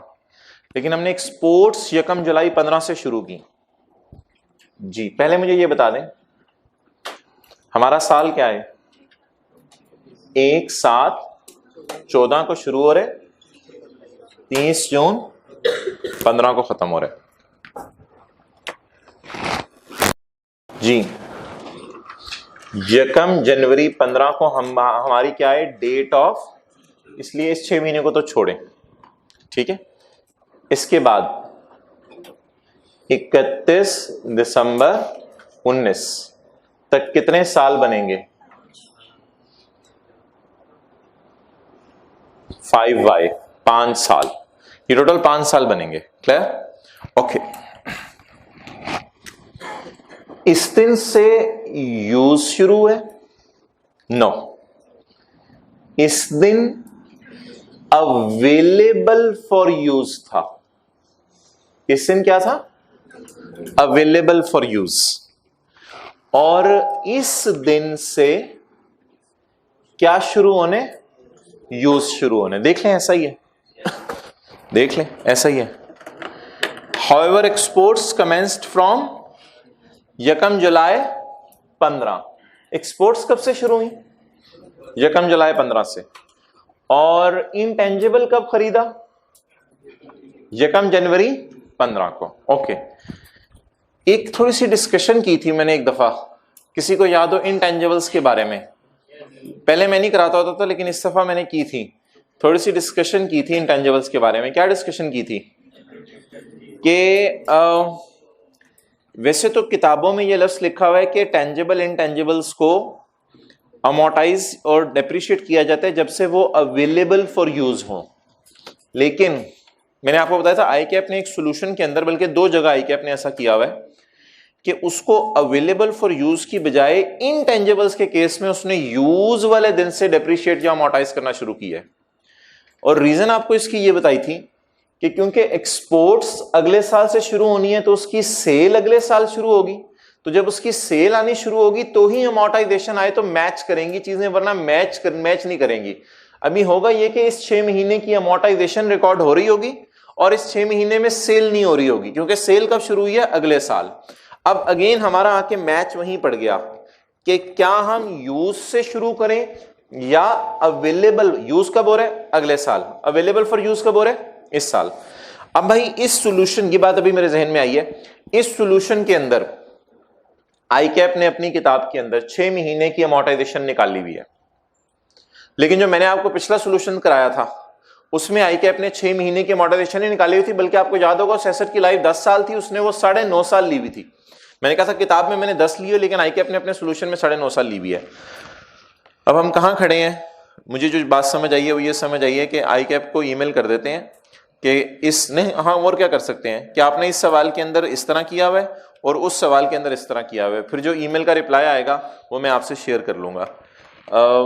फिलहाल मैं अगर अपनी पुरानी बात से हट जाऊं तो फिर मुझे 6 महीने अमोर्टाइज करना पड़ेगा, ठीक है। वो व्हाट डज इट मीन कि मैं यहां से लेके यहां तक ही मैं अमोर्टाइजेशन कैलकुलेट करूं, जो कि इस सवाल के अंदर हुई भी है। बहरहाल जो सही बात है वो मैं आपसे फिर शेयर कर लूंगा जब भी उसका रिप्लाई आएगा। तो पुरानी बात मैंने क्या की थी कि इंटेंजिबल में यूज से शुरू करें, और आज के सवाल के अंदर उसने 6 महीने अमोर्टाइज इसको किया हुआ है। लेकिन अगर मैं पुरानी बात पे रहूं तो फिर इग्नोर दिस एडजस्टमेंट, पुरानी बात पे रहूं तो इग्नोर दिस एडजस्टमेंट। 6 महीने क्यों नहीं अमोर्टाइज करना? क्योंकि क्या है? यूज नहीं शुरू हुआ। तो इंटेंजिबल्स में और अगर फिर आई कैप ये कहता है कि जी आई कैप की ईमेल का रिप्लाई आता है कि मैं अपनी बात पे डटा हूं कि जब से यूज करना है तभी से आप डेप्रिशिएट करो, तो फिर इसकी लाइफ भी 4.5 रह जाएगी, क्योंकि आपको पता है जो लीगल लाइसेंसेस होते हैं उनमें लाइफ नहीं बढ़ सकती। हमारी सुस्ती है कि एक्सपोर्ट लेट शुरू हुई, फिर हम 4.5 साल इसकी लाइफ लेंगे, लेकिन फिर भी हमारे साल अमोर्टाइज नहीं होगा। क्यों नहीं अमोर्टाइज होगा? ठीक है, चलें अभी ऐसा करें, रजिस्टर पे लिख लें assume I amortize when it is available for use. Assume I amortize when it is available for use. Assume कर ले मैं amortize कर रहा हूं when it is available for use. चलें जी amortization निकाल दें फिर। 600 6/12 किया, 6000 divided by 5 into 6/12, 6000 divided by 5 into 6/12, 600।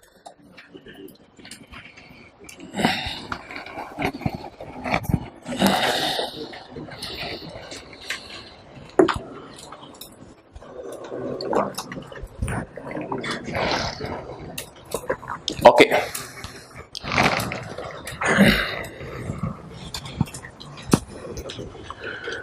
point number 3, closing inventories are valued at 30 million. It is no problem. Point 4, ये मैं इस सवाल में कभी भी नहीं कराता होता, ये आसान है, इसको आप खुद कर लेंगे। डेप्रिसिएशन के रेट वगैरह दिए हुए हैं, लाइफ दी हुई है। Point 4 को हम इस सवाल में इग्नोर करेंगे क्योंकि मंडे को इतना टाइम नहीं होगा कि इस एडजस्टमेंट को भी करें। Point 4 आसान है, इसको मैंने इग्नोर कर दिया। Point 5 बताएं जी।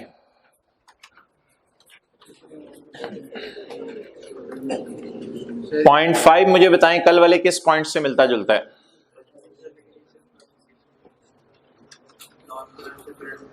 Point 5 बताएं कल वाले कौन से वाले पॉइंट से मिलता जुलता है? क्वेश्चन 1, पीछे जाना पड़ेगा, आगे जा रहे हैं आप। क्वेश्चन 1 कौन से पॉइंट से मिलता जुलता है? Advance to supplier, advance to supplier. वापस आए, Point 5 पढ़ के बताएं, is it a rectification adjustment or is it a presentation adjustment? Presentation adjustment. Loan में लोन का पड़े होना is not an error. ₹6 million of loan is of current maturity, ₹6 million of the loan. Loan पिछले सफे पे जाके बताएं कितना है? 1.525। इसमें से 6 क्या है? करंट। तो क्या इसको लोन के टी काउंट से निकाल दें? नहीं, पड़ा रहने दें, और बाकी फिर नॉन करंट माइनस करें।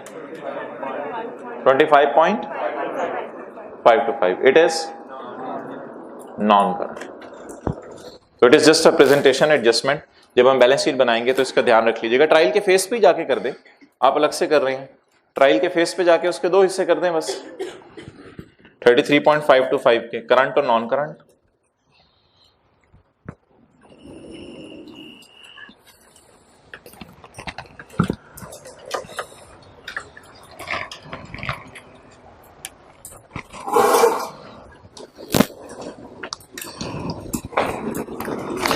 ओके, बहुत खूबसूरत एडजस्टमेंट है। 0.6 की पहली डेड लाइन पढ़ें, 0.6 की पहली डेड लाइन पढ़ें और ट्रायल में जाके देखें कोई कहानी नजर आ रही होगी आपको।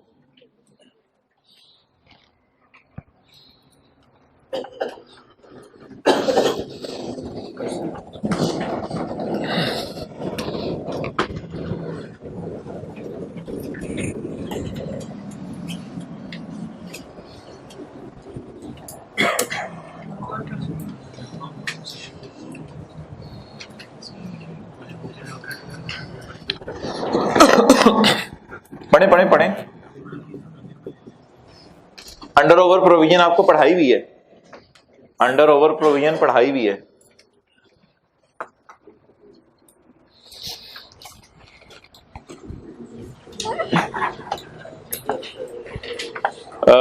तरीका पता है क्या होता है? तरीका बात को पकड़ने का ये होता है कि पहले ओरिजिनल एंट्रीज करें, ओरिजिनल एंट्रीज करने के बाद फिर रॉन्ग की तरफ मूव करते हैं। तो पहले ओरिजिनल एंट्रीज करेंगे हम, पहले डेड लाइन पढ़ के मैं ओरिजिनल एंट्रीज करूंगा।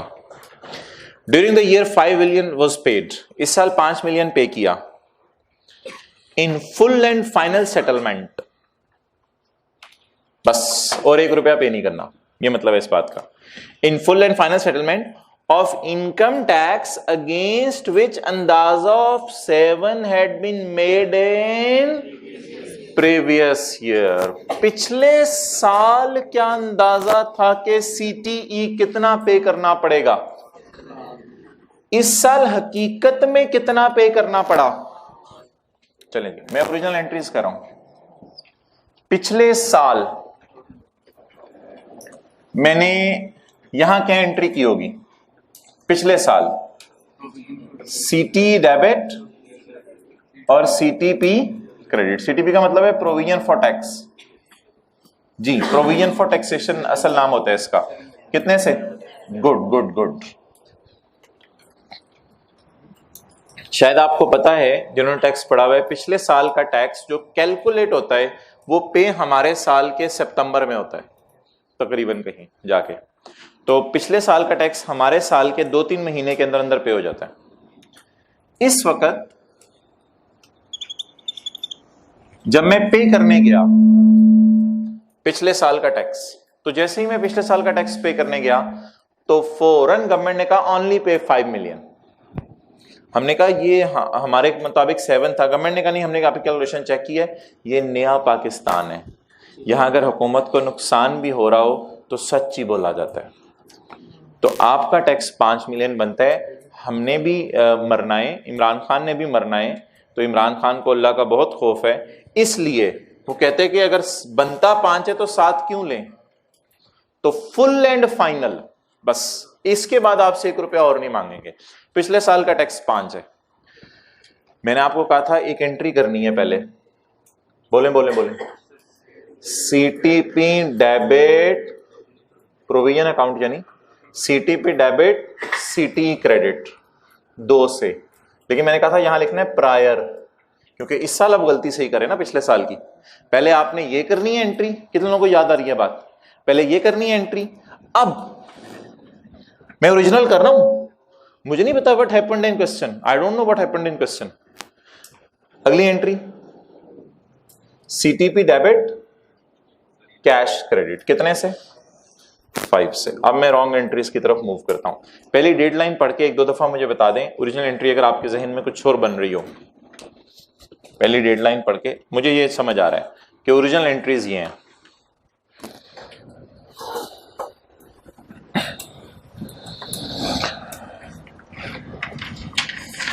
During the year 5 was paid, ये तो पता है मुझे।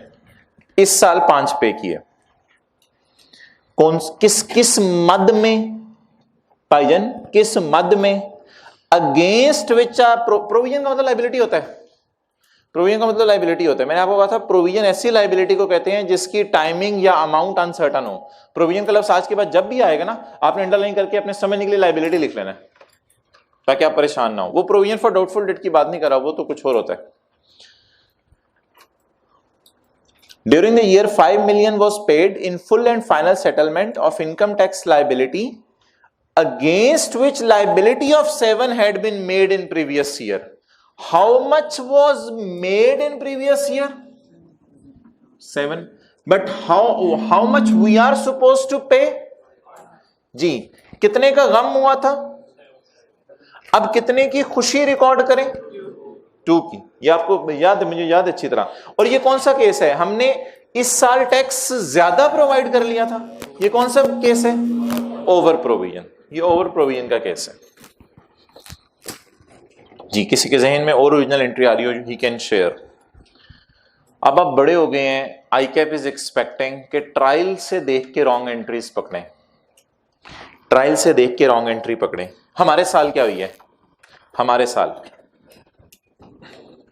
रॉन्ग की जगह मैं अगर लिखूं ना व्हाट अकाउंटेंट हैज डन, वो ज्यादा बेहतर होगा। अच्छा भाई, पिछले साल तो कोई मसला नहीं ना, पिछले साल तो अकाउंटेंट ने भी यही एंट्री की होगी, पिछले साल तो मसला नहीं। आप मुझे बता दें हमारे साल क्या एंट्री हुई है? ट्रायल देख के बताएं, ट्रायल देख के बताएं। अब भाई अब आप बड़े हो गए हैं, वो ट्रायल के फेस पे रॉन्ग एंट्रीज दे रहे हैं आपको। उंगली रखें 2000 पे। ये प्रोविजन फॉर टैक्स है, ब्रैकेट में लिखें CTP और उर्दू में लिखें 2000 का पेएबल अभी तक ट्रायल में नजर आ रहा है। उर्दू में लिखें 2000 का पेएबल अभी तक ट्रायल में नजर आ रहा है।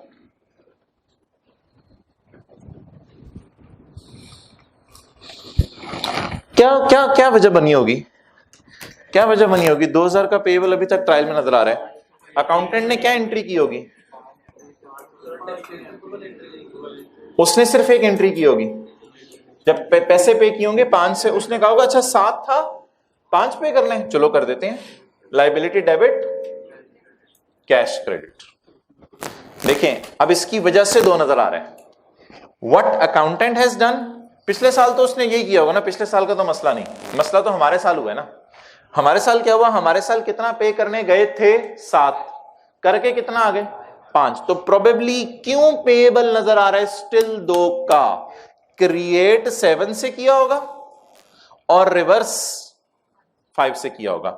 इन एंट्रीज के बाद अब मुझे CTP का बैलेंस बता दें। बताएं बताएं। 2। और वो कहां नजर आ रहा है? ट्रायल में नजर आ रहा है।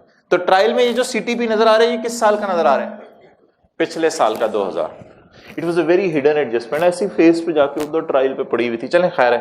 अच्छा जी, रेक्टिफाई कैसे करें? ये तो सही होगी, ये भी होगी, जो रह गई है वो कर देते हैं।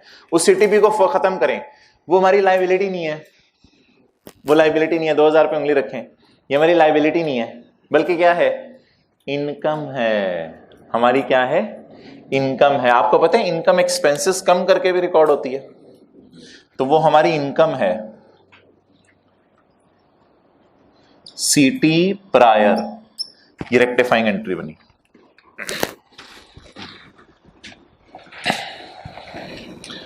और आज एक बहुत बड़ी बात सुन लें, एसेट्स को एक्सपेंसेस में फेंक के खत्म किया जाता है और लायबिलिटीज को इनकम्स में फेंक के खत्म किया जाता है।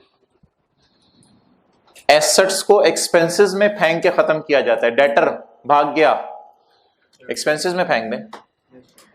फिक्स्ड एसेट चोरी हो गया, एक्सपेंसेस में फेंक दें। कैश चोरी हो गया, एक्सपेंसेस में फेंक दें। सुनते जाए। बैंक ने कहा लोन वापस ना करो, इनकम में फेंक दें, loan debit income credit. Bank ने कहा लोन वापस ना करो, loan debit income credit.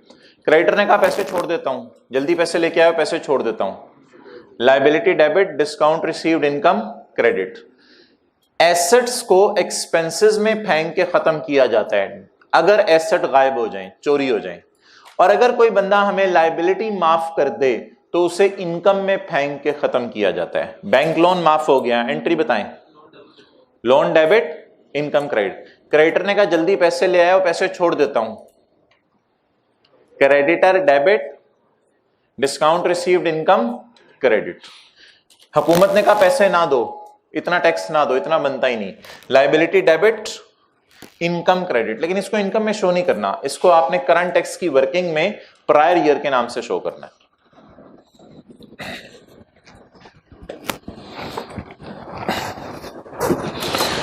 Okay, next,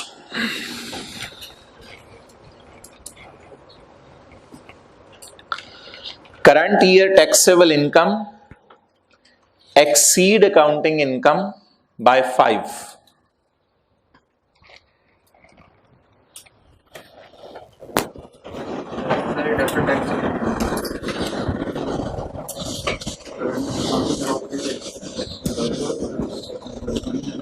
थोड़े से ना डिफरेंट तरीके से अब वो दे रहा है इंफॉर्मेशन। ये अब करंट ईयर की तरफ मूव करें या पिछले साल का कुछ बता रहे हैं?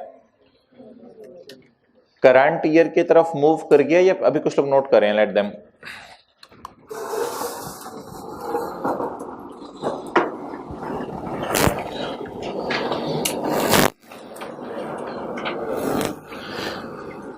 एक सवाल आपने घर से जाके अपने पूछना है, क्या वजह बनी होगी कि ट्रायल में अभी तक 2000 का पेएबल नजर आ रहा है? क्रिएट उसने 7 से किया होगा और रिवर्स उसने, क्योंकि अकाउंटेंट कैश की एंट्री नहीं भूलता। कैश जब पे करते हैं एंट्री जरूर करते हैं। Okay, current year taxable income exceed the accounting income by 5 million. चलिए, working current tax 2015, PBT taxable profit,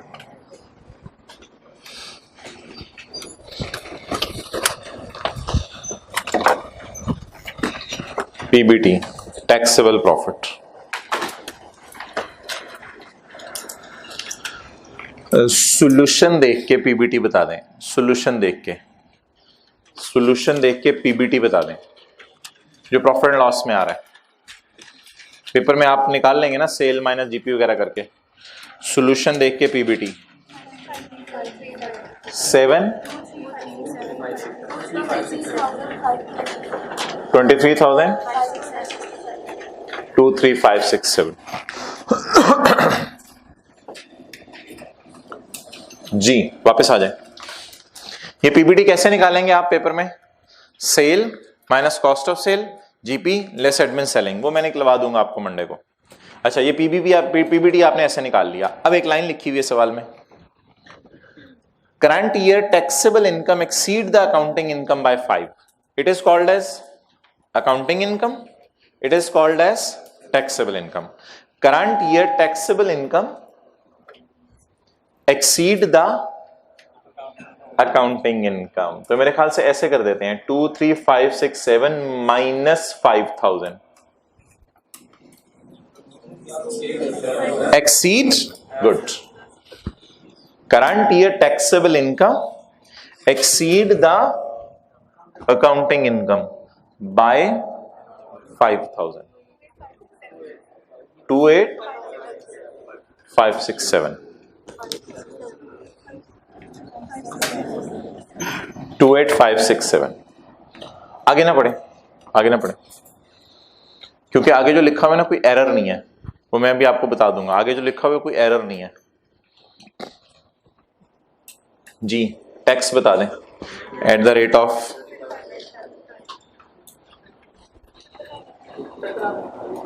triple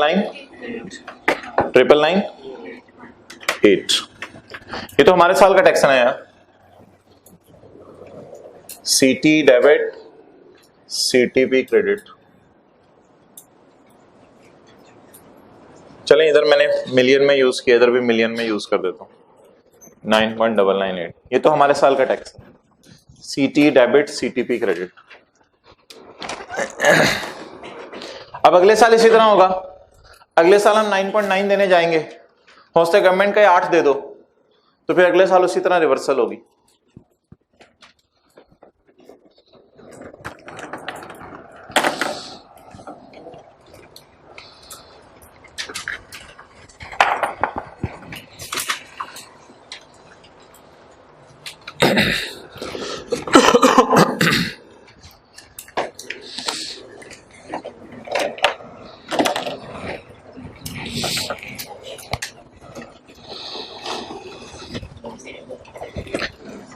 current year income, current year, ये कैसे पता चला? अब इस साल के टैक्स निकलवाने लगे हमसे, पिछले साल के टैक्स की एडजस्टमेंट तो पहली डेडलाइन में दे दी। अब कैसे पता चला इस साल का आने लगे? Current year. Current year taxable income exceed the accounting income by 5। आगे ना पढ़े। अच्छा, इसकी वजह क्या होगी? ये जो 5 ज्यादा है, ऐड वाले ज्यादा होंगे, लेस वाले ज्यादा होंगे? सोचें क्या वजह होगी? ये फिगर कम में, ये ज्यादा आ रही है, कौन से वाले ज्यादा होंगे? ऐड वाले ज्यादा होंगे। अच्छा, ऐड वाले लेस वालों से कितने ज्यादा होंगे? ये एक्सेप्टेबल है, यही वजह बनी होगी ना। ये चले आपको ये पसंद नहीं आ रहा तो यहां 15,000 लिख देता हूं, यहां 10,000 लिख देता हूं, फिर भी एक ही बात है। तो what could be the reason? What could be the reason नहीं, what is logical mathematical answer? अगर ये ग्रेटर होगा ऐड वाला तभी ये ज्यादा आएगा, और अगर लेस वाला ज्यादा होता तो फिर तो ये ना आता। तो ऐड वाला ज्यादा होगा तो ही ये आएगा। 5 के बारे में बता रहे, 5 के बारे में, विच 0.8 आर परमानेंट डिफरेंस। इस 5 में परमानेंट डिफरेंसेस पड़े हैं। इस 5 में कौन से डिफरेंस पड़े हैं?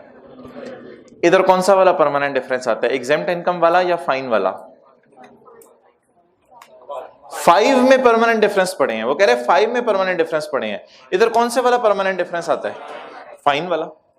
और अगर लिखा होता the taxable income is less than accounting income by 5, तो फिर मैं यहां -5 करता, इधर भी 5,000 करता, इधर 0 करता, और फिर परमानेंट डिफरेंस कौन से वाले होते? फाइन वाले होते, एग्जेम्प्ट इनकम वाले होते। आपको याद है प्रॉफिट तक पहुंचते हुए फाइन ऐड करते हैं, फाइन माइनस हो चुका होता है, उसे सही करने के लिए ऐड, और एग्जेम्प्ट इनकम को लेस करते हैं। अब बता दें मैं 800 कहां लिखूं, ऐड वालों में लेस वालों में? ऐड वालों में। 0.8 का मतलब 800। इस 800 की नेचर सुन लें, deduction, deduction not allowed, note करें। लेकिन प्लीज इससे इस वर्किंग पे कोई फर्क नहीं पड़ेगा। इसमें परमानेंट डिफरेंस पड़े हैं, ठीक है भाई, अच्छी बात है, पड़े रहने दो, पड़े रहने दो। मैं फिर बताऊंगा इससे फर्क क्या पड़ेगा। इसमें परमानेंट डिफरेंस पड़े हैं, पड़े रहने दो, let them B.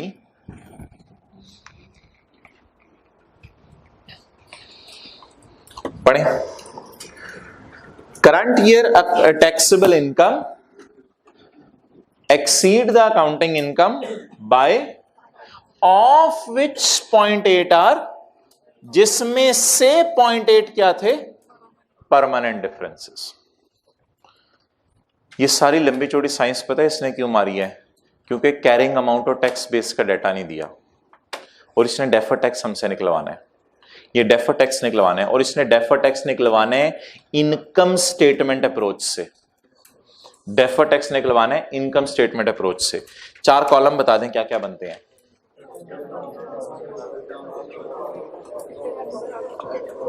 Accounting profit,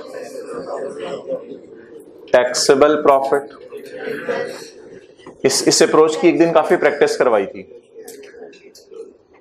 लेकिन ये बात गलत है, अधूरी बात है। Adjusted accounting profit, adjusted accounting profit. अगर कोई देख के जिसको ये बात याद हो वो देख के लेक्चर नंबर बता दे जिसमें ये रिवीजन करवाई थी IAS 12 का, बाकी इधर देखें जिसको समझ आ गई है बात। एडजस्टेड अकाउंटिंग प्रॉफिट जी कितना है? 2 3 5 6 7। Adjusted for what? Adjusted for permanent differences जी। 3 6 7 2 8 5 6 7 ये 2 40 200 1 4 7 0।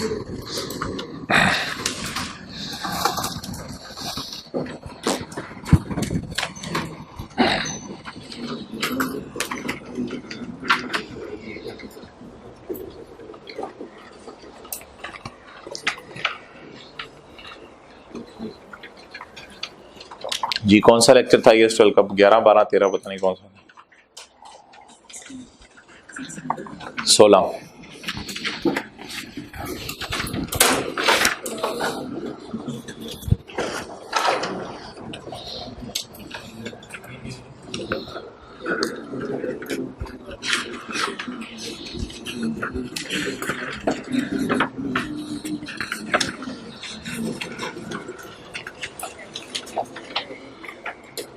लेक्चर 15 था शायद, हाँ टाइम नहीं बचा था शायद 15 में, फिर 16 में इसको कराया था। 15 में प्लान किया था, 16 में इसको कराया था, सही है। रिवीजन करवाई थी इसकी, इस अप्रोच की।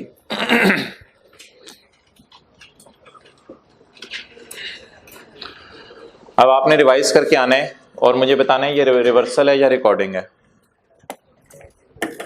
ये डेफर्ड टैक्स की किस साइड पे जाएगा? क्रेडिट साइड पे जाएगा या डेबिट साइड पे जाएगा? रिवाइज करके आना है।